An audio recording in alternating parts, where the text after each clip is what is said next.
Saber. The wind is strong today. The clouds drift and the moon appears for a brief moment. The silver light that shines into the shed lights up the girl in knightly form. I'm speechless. Not because I'm confused by the sudden turn of events. I'm at a loss for words because this girl is overwhelming. Of this girl's overwhelming beauty. The girl stares at me emotionlessly with her jewel-like eyes. She says in a valiant voice. Master.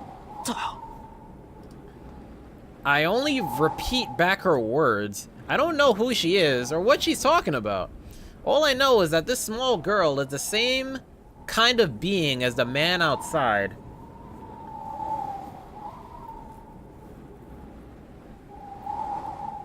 Emiya Shirou in Saber. The girl says nothing and just stares at me silently. How can I put this? The figure in front of me is so special that I forget the situation, that the man outside could come and attack at any second. Yeah, but he ain't effing with Saber, dude. It feels like time has just stopped just around me. The fear of death has disappeared and only the girl fills my vision.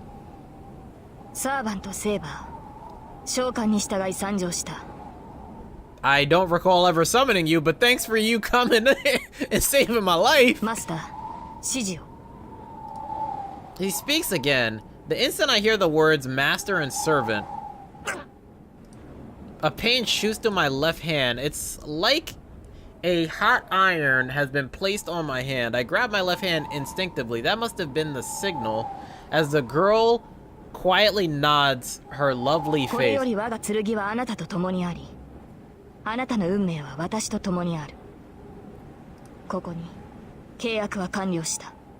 I don't, again, like I said in the first part of this game, I don't recall signing a contract. When did I sign this?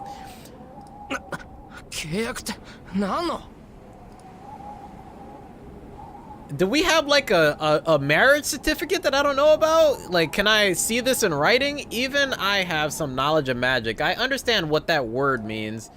But the girl doesn't answer me and looks away with the same grace she had when she nodded. She looks at the door of the shed.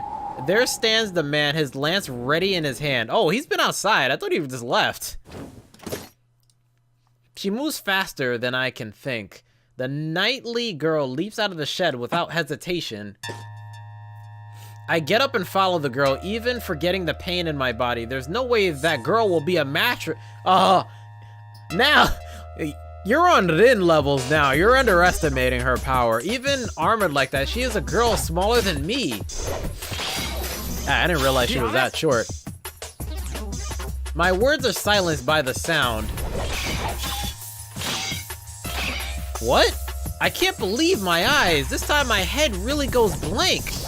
She's handling business, right? What is she? The sound of weapons.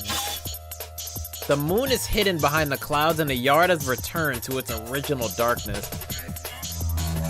In it, sparks are born from steel hitting steel. The lance-wielding man wordlessly attacks the girl who jumped out of the shed, but the girl parrying the blows of the lance and knocks away all following attacks, driving the man back with every blow. I can't believe it! The girl called Saber is overpowering that man. I need to stop saying Saber. I need to start saying Saber. The battle has begun. What happened between me and him earlier wasn't a battle. A battle is a fight between two people who can kill each other. Whatever the difference in skills, if each has a way to kill the other, then you can call it a battle. Their battle is a battle in that sense too. A man's lance that I couldn't even see is thrown with even more power, but the girl parries it with the thing in her hands and closes in on the man. You mean her invisible weapon that she turned on Rin? The man retreats a bit. He holds his lance vertically to protect his ribs as the girl goes for them. Woo! For a moment, the man's lance glows. It was a blow like an explosion. I guess it really was one. The instant the man blocks the thing, the girl holding the lance in his hand glows as if electrified. The man and even I can tell what that is. That is a force of magical energy so strong that it's visible. In each of the girl's blows is a terrible amount of magical energy. That outrageous amount of magical energy is penetrating the opponent's weapon just by touching it. Such a thing, it must take such force just to block it. If you think of the man's lance as an accurate sniper rifle, the blows of the girl are like those of a powerful shotgun. Every time the girl swings, the yard is filled with light, but that isn't what's overpowering the man. The man complains while avoiding the girl's fierce attacks. The girl doesn't answer, but only attacks even more with the thing in her hand. The man retreats with not even a chance for a counterattack. That's only natural, because the girl's weapon isn't visible. As he cannot sense her range, it would be careless to attack recklessly. Yes, it is invisible. The girl definitely has something in her hand, but as you can't see what shape it is, nor how long it is, you can't tell anything about it. Perhaps it's totally invisible, as it does not show up even when sparks fly off from it. The man must be having a hard time defending against it, as his moves aren't as sharp. And the girl lets out a voice for the first time. She swings her weapon with more fury. A storm of swings without pause. The flying sparks remind me of a blacksmith hitting iron. The lance-wielding man blocks him, clucking his tongue. I must say, I admire his skills, even though he tried to kill me. The man is blocking invisible blows, watching only the opponent's legs and arms. But that's it. You only need to beat down someone who's gone defensive. As if to say so, the girl steps even closer to the man and delivers a blow with all her might, as if smashing him down. He must see this as his opportunity as the man disappears. No, he jumped back, making it look like he disappeared. The girl's blow cuts through air and destroys the ground, kicking up Jeez! Lancer, I think you should leave, bro. The blow swung as a final one was easily dodged. I can tell even from a distance. I don't know about the careful blows from before, but such a big blow won't be able to touch that man. Even that man's body must have been straining under all those attacks, but he suppressed it for an instant and jumped away, as if this blow will determine the victor. The man who jumped back several meters jumps as soon as he lands. As if reversing his retreat, he jumps at the girl. In contrast, the girl still has her sword in the ground. That opening is irrevocable. The red lance returns in less than a second, and the girl twirls her body with the sword. What? And so the contest lasts less than a second. The man sees his mistake and tries to hold back, while the girl uses her whole body to execute her blow. The man blown away and the girl who blew him away both seem discontent. It's only natural. They each lost their blows to kill each other. Even if they allowed them to escape immediate danger, they were worthless. Their distance opens. The two stare at each other silently. どうしたランサー? 止まっていては僧兵の名が泣こう。そちらが来ないのなら私が行くが。Damn! わざわざ死にに来るか。それは構わんが、その前に一つだけ聞かせろ。貴様の宝具、それは剣か? A man glares as if staring right into her heart.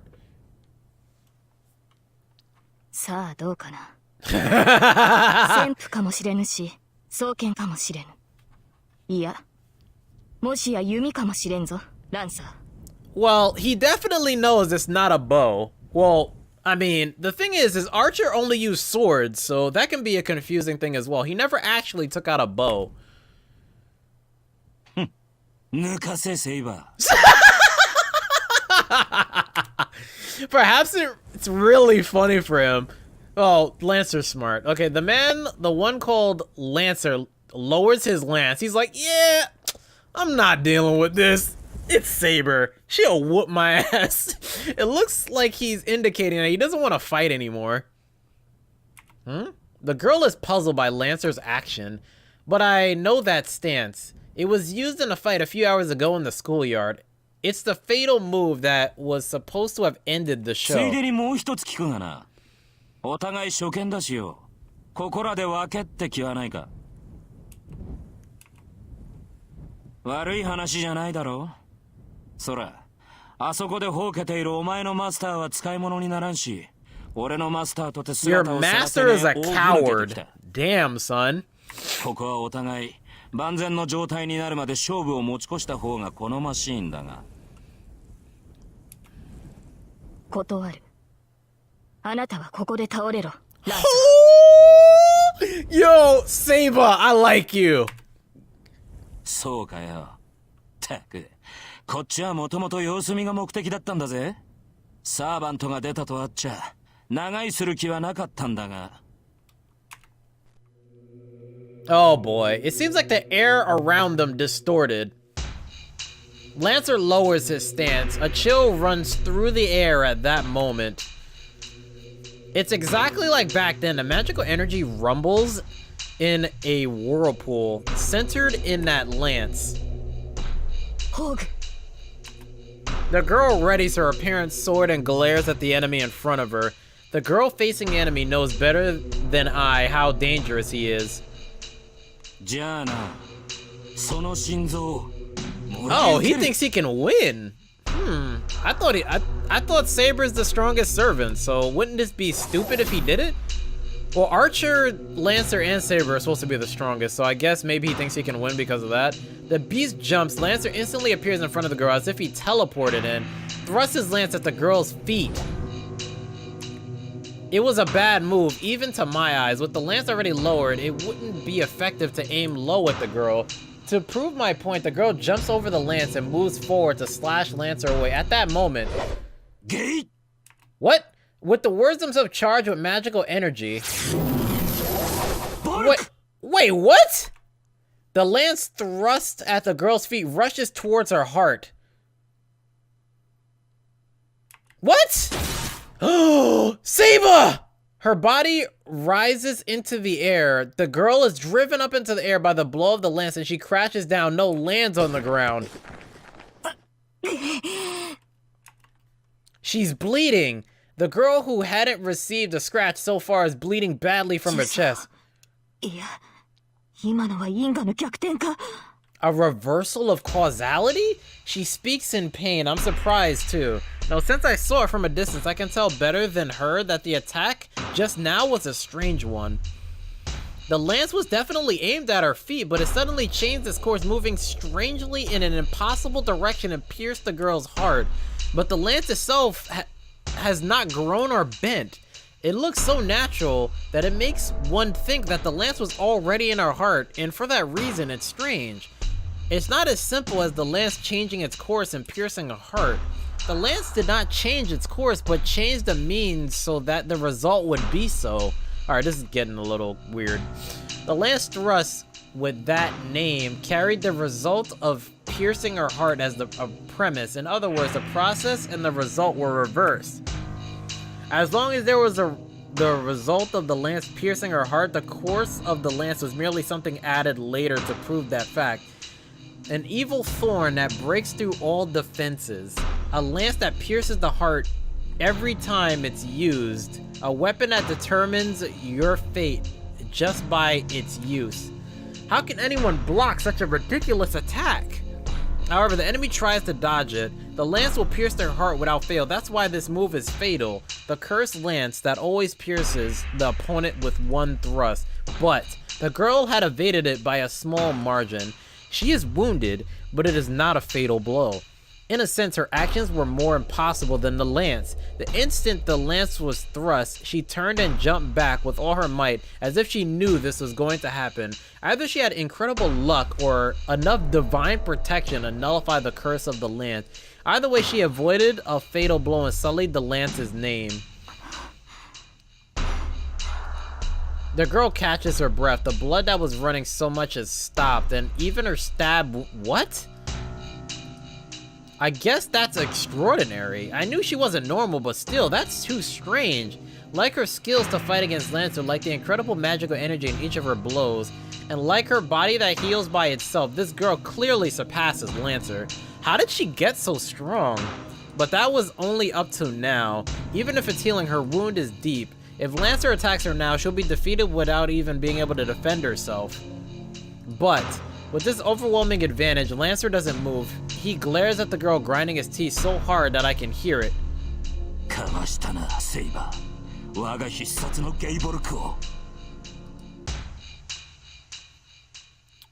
The voice that seems to echo from the ground.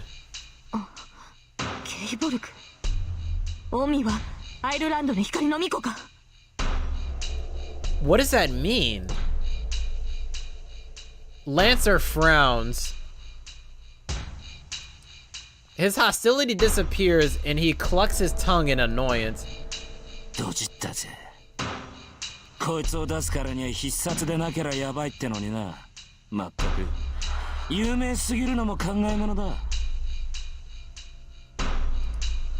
So if he's someone of light, does that... The pressure goes away. Lancer doesn't even attack the wounded girl until he turns back and moves to the edge of the yard.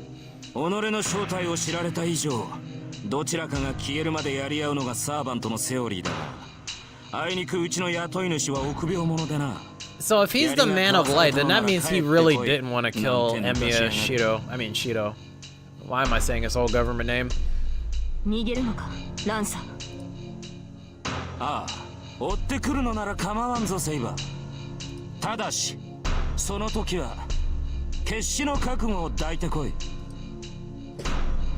With one bound, Lancer easily jumps over the wall and disappears.